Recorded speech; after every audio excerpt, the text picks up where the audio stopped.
Siapa sangka seorang anak yang dulu ditolak oleh kelas seni berubah menjadi seorang diktator Jerman dan pemimpin dari partai Nazi? Ia adalah Adolf Hitler. Adolf Hitler juga merupakan tokoh utama dalam Perang Dunia Pertama. Dan kemudian ia juga menjadi seorang Führer atau pemimpin tertinggi Jerman pada kala itu. Lantas, apa saja pencapaian-pencapaian yang telah diraih oleh seorang Adolf Hitler? Yang pertama, Adolf Hitler mendapatkan penghargaan atas keberaniannya dalam Perang Dunia Pertama. Yang kedua, Adolf Hitler menjadi pemimpin tertinggi di Nazi atau Partai Nazi dan menjadi seorang kanselir Jerman dan menyatukan kekuasaan antara presiden dan seorang kanselir. Yang ketiga, Adolf Hitler juga berhasil membangun arsitektur kota di Jerman seperti Berlin menjadi lebih indah dan juga mendorong perekonomian Jerman pasca Perang Dunia Pertama. Holocaust. Apa itu Holocaust?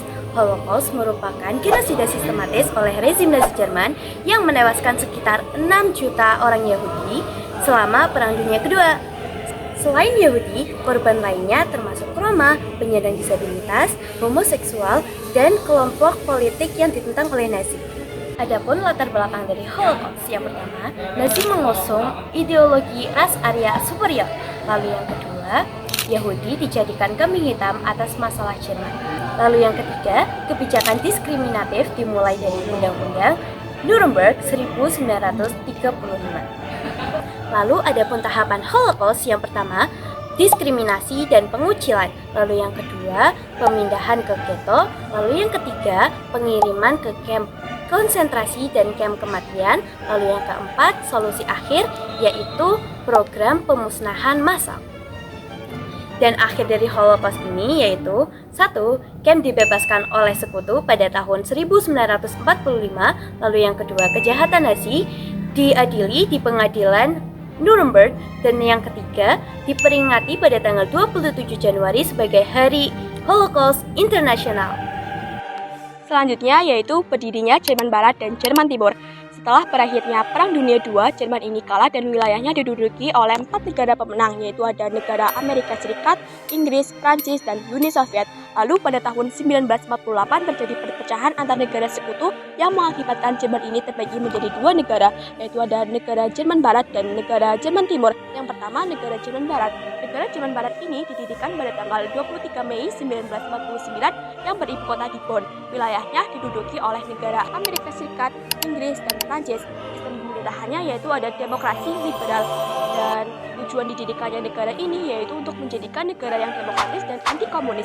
Yang kedua yaitu ada negara Jerman Timur. Negara Jerman Timur ini didirikan pada tanggal 7 Oktober 1949 yang beribu kota di Berlin. Wilayah ini diduduki oleh Uni Soviet. Lalu sistem pemerintahannya yaitu komunis, dan tujuan dibangunnya negara ini yaitu untuk menjadikan negara sosialis yang sejalan dengan ideologi Soviet. Selanjutnya, penyatuan Jerman. Penyatuan Jerman ditandai dengan adanya pertemuan 2+4 di Ottawa, Kanada pada tahun 1990, di mana kata 2 merujuk pada negara Jerman Timur dan juga Jerman Barat, sedangkan kata 4 merujuk pada 4 negara sekutu yang pernah menguasai Jerman pasca perang, yakni ada Amerika Serikat, Prancis, Inggris, dan juga Uni Soviet. Pertemuan selanjutnya dilanjutkan di Bonn, Berlin Timur, Moskow, Prancis, dengan penandatanganan rumusan penyatuan Jerman. Selanjutnya, unifikasi Jerman sangat berkaitan dengan perjanjian Mikhail Gorbachev, yakni perjanjian Glasnost atau keterbukaan dan juga perjanjian Perestroika atau restrukturisasi. Dengan adanya perjanjian ini juga dapat melemahkan kontrol Uni Soviet pada Jerman Timur dan membangun semangat masyarakat Jerman Timur untuk bersatu kembali. Dan hingga akhirnya Jerman Barat dan Jerman Timur dapat bersatu dengan syarat bahwa Jerman harus bergabung dengan NATO untuk menjamin keamanan dari serangan Uni Soviet pada Perang Dingin.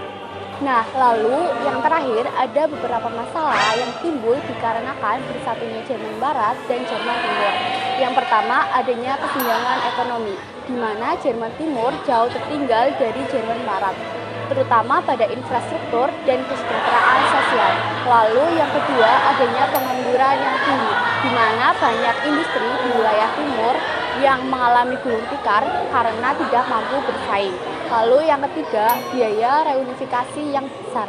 di mana pemerintah harus mengeluarkan dana yang cukup besar untuk membangun kembali wilayah Jerman Timur. Lalu yang keempat, adanya ketegangan sosial, di mana perbedaan sistem dan gaya hidup yang dapat memicu konflik budaya.